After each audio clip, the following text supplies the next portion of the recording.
Padova il 22 giugno. I sindacati hanno presentato le proposte per iniziare una stagione di riforme del mondo sociosanitario ormai non più rimandabile. Formare il settore sociosanitario veneto per rendere i servizi davvero alla portata di tutti i cittadini. È questa l'urgenza evidenziata dalla Funzione Pubblica e dalla Federazione Nazionale Sindacati CISL nell'ambito del convegno Sanità e Servizi Sociosanitari, quali servizi e con quale personale. In rete di case di riposo e case di comunità, gestione unificata del sistema sociosanitario, valorizzazione contrattuale del personale, sono 31.000 gli impiegati totali e razionalizzazione delle spese per abbassare le rette sono gli ingredienti principali della ricetta CISL per rendere possibile la riforma del settore. Senza assistenza territoriale migliaia, in futuro anche decine di migliaia di anziani rischiano una vecchiaia non dignitosa, uno scenario che le sigle sindacali CISL vogliono evitare ad ogni costo. Noi abbiamo individuato all'interno di quella che oggi sembra una criticità, cioè la funzione dell'RSA,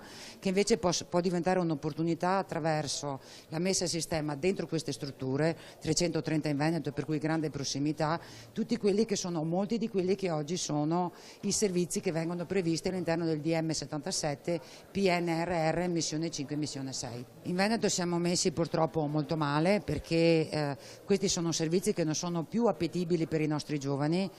dando la possibilità, soprattutto a chi oggi è dentro le cooperative, terzo settore o contratto degli enti locali per l'RSA, di avere un contratto della sanità ci permetterebbe di gestire tutti i servizi che abbiamo detto, ma anche di dare un'opportunità alle persone perché questo lavoro sia appetibile e perché ci rimanga dentro.